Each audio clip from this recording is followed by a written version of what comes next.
आज तक रेडियो सुनता है सारा जहां।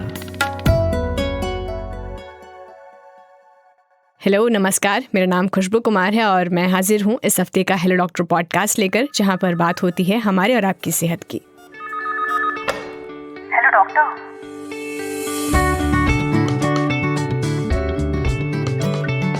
आप कितने भी अच्छे से तैयार हो जाएं, कितना भी बढ़िया कपड़ा पहन लें या मेकअप या हेयर स्टाइल कर लें, दो चीज़ें ऐसी हैं जिनके बिना आपका श्रृंगार अधूरा रहता है।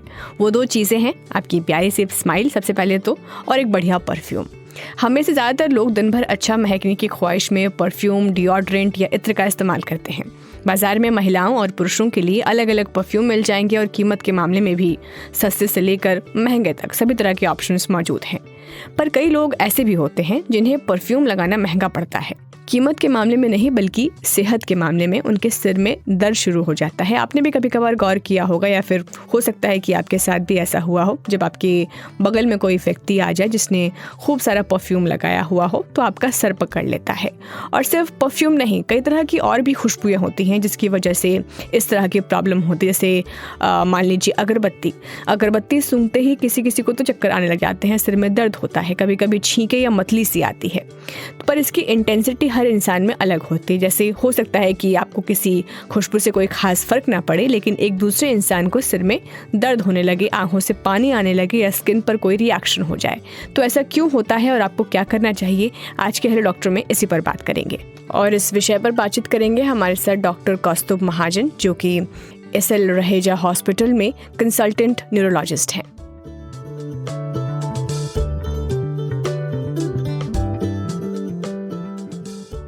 स्वागत है डॉक्टर कौस्तुभ महाजन आपका आज तक रेडियो पर। हाय, good afternoon.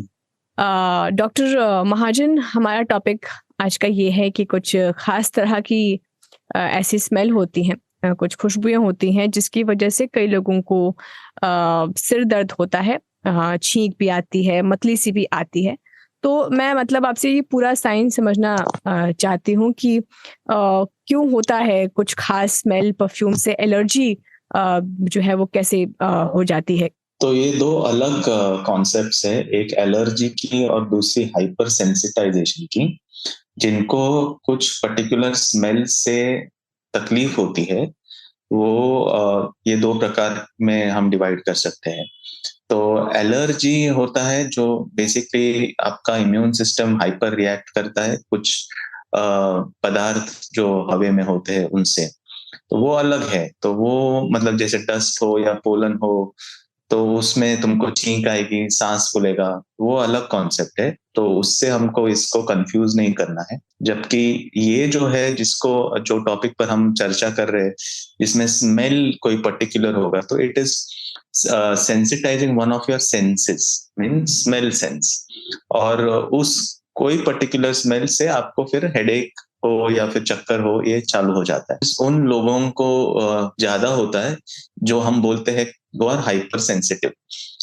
It may be in the form of sound, light और स्मेल। एंड ये एक प्रकार का माइग्रेन होता है जिसमें they are very sensitive to certain smells, sounds, lights, touch. तो इवन तो ये जो सेंसेस है उसमें एक सेंस स्मेल का है, तो उसमें कोई भी पर्टिकुलर परफ्यूम या स्ट्रॉन्ग हो स्पेसिफिकली, उनसे उनको हेडेक होगा। तो और ऐसा उसमें और स्पेसिफिक भी हो सकता है जिसमें जो माइल्ड परफ्यूम्स है उनसे उनको तकलीफ नहीं होगा, पर जो स्ट्रॉन्ग है उनसे होने की चांसेस ज्यादा है। तो it's basically the intensity of the smell, and it may not be only perfume related, ये कोई भी स्मेल रिलेटेड हो सकता है। इवन किचन में वो जो तेल फोड़नी जो देते हैं, उससे भी कोई लोगों को काफी हेडेक और चक्कर चालू हो सकता है। तो जो हेडेक और चक्कर जो स्मेल से चालू हो रहा है, that headache is basically migraine. And migraine is known to be triggered by certain sensitive stimuli, and it can be very specific for each person। दो माइग्रेन के पेशेंट्स है, उनमें किसी को कोई पर्टिकुलर स्मेल से हो सकता है, किसी को कोई पर्टिकुलर साउंड से हो सकता है। So that we can not kind of oversimplify कि सबको ये होने ही वाला है, पर सबको वो एक स्पेसिफिक ट्रिगर होता है और उन ट्रिगर से उनको दूर रहना होता है। नहीं तो उन्हें भी पता है कि वो अगर हुआ तो फिर उनको जो हेडेक चालू होगा उनसे उनकी एफिशिएंसी काम करने में, उनकी जो अटेंशन स्पैन, वो सब वो टेम्परेरीली कम हो जाती है जब वो हेडेक चालू होता है। जैसे डॉक्टर साहब, सर दर्द जो है ये तो कॉमन है जब हम किसी खास स्मेल से हमें एलर्जी होती है। हेडेक के अलावा क्या लक्षण हो सकते हैं? तो जब हम बोलते हैं माइग्रेन, जिसमें हम जानते हैं कि सिर्फ हेडेक्स मेन सिम्टम होता है, तो वैसा नहीं है। उसमें काफी और अलग अलग सिम्टम्स भी हो सकते हैं। तो सबसे पहले तो उनको स्टमक रिलेटेड सिम्टम्स आ सकते हैं, जैसे उल्टी जैसे लगना पर होना नहीं, नॉशिएटिंग फील हो सकता है। फिर उनको पेट में दर्द चालू हो सकता है, एसिडिटी जैसे फील हो सकता है। तो गैस्ट्रोइंटेस्टिनल सिम्टम्स हो सकते हैं। दूसरा है उनको आवाजें सुनाई दे, मतलब टिनिटस, कानों में घंटी जैसा बजना, फिर सिर दर्द चालू होना, फिर उसके बाद चक्कर जैसा लगना। चक्कर मतलब ऐसे फीलिंग ऑफ अनस्टेडीनेस, ऐसे कुछ हल्का सा थोड़ा 1-2 सेकंड के लिए घूम रहा है, ये सब ऐसा फीलिंग हो सकता है।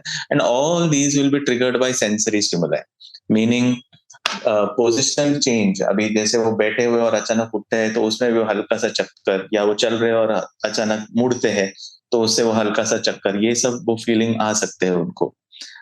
So these are some of the symptoms other than headache which can happen. Also, commonly we can see blurred vision also. थोड़ा देर के लिए धुंधला दिखना और फिर वो हेडेक चालू हो जाता है।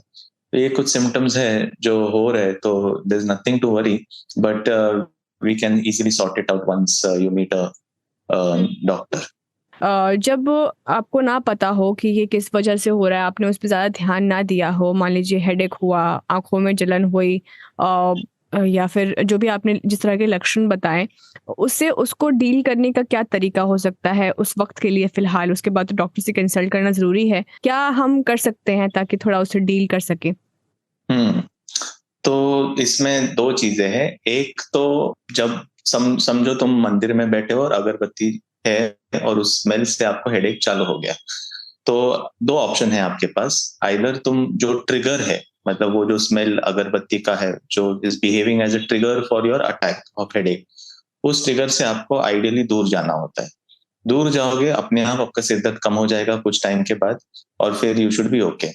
कुछ पेशेंट ऐसे होते हैं जिनको काफ़ी दिनों से हेडेक्स का प्रॉब्लम होता है, वो शांत हुआ रहता है और फिर अचानक वो अगरबत्ती या जो भी है ट्रिगर स्मेल का चालू हो गया, फिर उनके अटैक्स वापस चालू हो जाते हैं। सो उनको पता रहता है कि ये मेरा ट्रिगर है और मुझे इनसे दूर रहना है। तो it is better to remain away from it. पर चलो कुछ कारण समझो वो उस ट्रिगर से दूर नहीं जा सकते, उनको वहाँ पे ही ट्रिगर को फेस करना है। तो उसके भी मतलब देयर आर 2 ऑप्शंस। उस तुम्हारे पास अगर कोई दवाई है पैरासिटामॉल जैसी, तो 500 mg या 650 mg की ले लो, तो हेडेक्स भी कम हो जाएगा and your tolerance to the trigger will also improve. So that is one way. And then you will be better, more efficient in तुम काम और ध्यान अच्छी तरह से दे पाओगे। नहीं तो एक बार हेडेक चालू हो जाता है, वो बढ़ते जाता है if you keep exposing yourself to the trigger, और फिर once it keeps increasing then you cannot work properly, it kind of diverts you. तो that is one way. Third is if you are known, कि आपको मालूम है आप रोज office में जा रहे हो और रोज ऑफिस में एक पर्टिकुलर स्मेल है जिसको आप कंट्रोल नहीं कर पाते और आपको उस ऑफिस में बैठना ही है, आपको कोई ऑप्शन नहीं है, तो ऐसे वक्त पे और आप उस स्मेल या ट्रिगर से दूर नहीं रह सकते हैं, तो ऐसे वक्त पे there are some medicine which will desensitise you.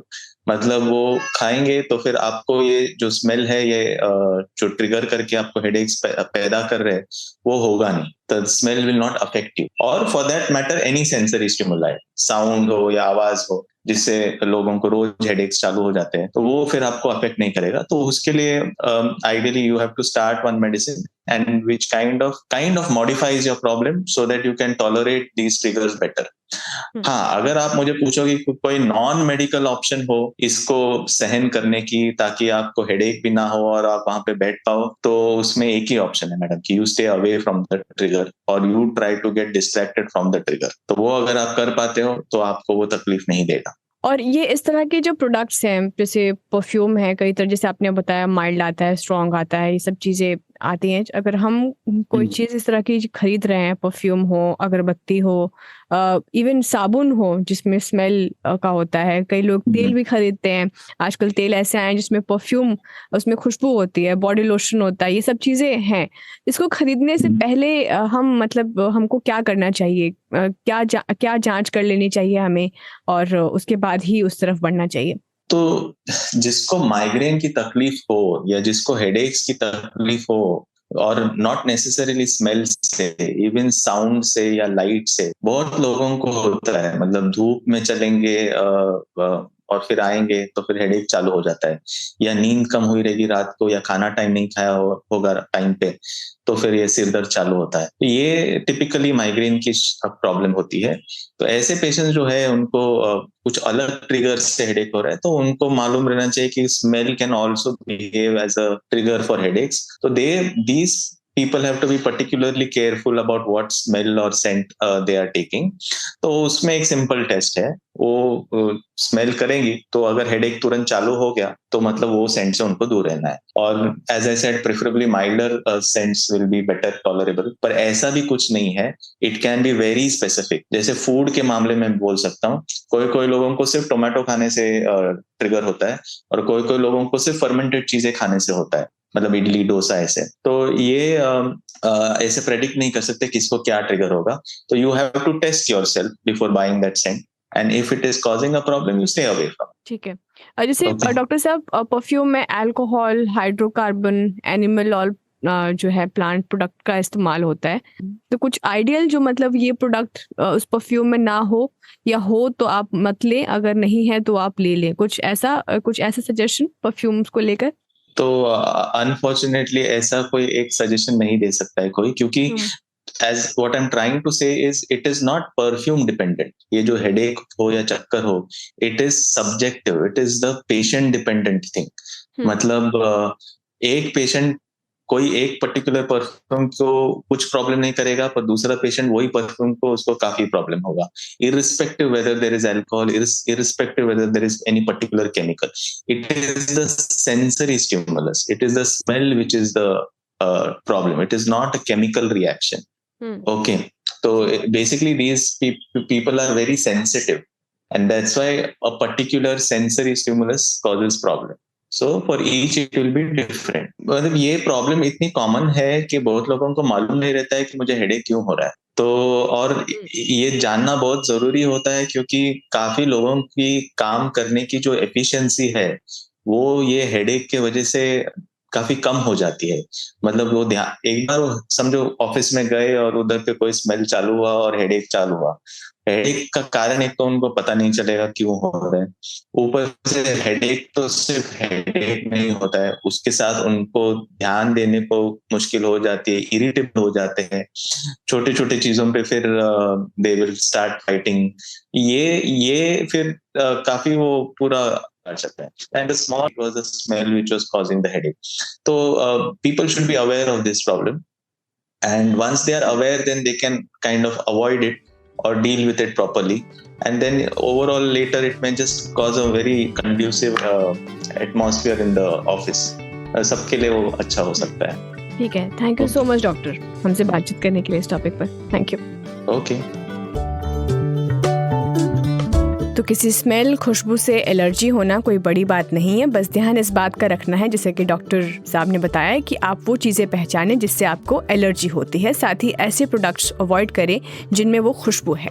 तो इस हफ्ते के हेलो डॉक्टर में फ़िलहाल इतना ही। अब आपसे अगले हफ्ते होगी मुलाकात, तब तक के लिए आप सुनते रहिए आज तक रेडियो। नमस्कार।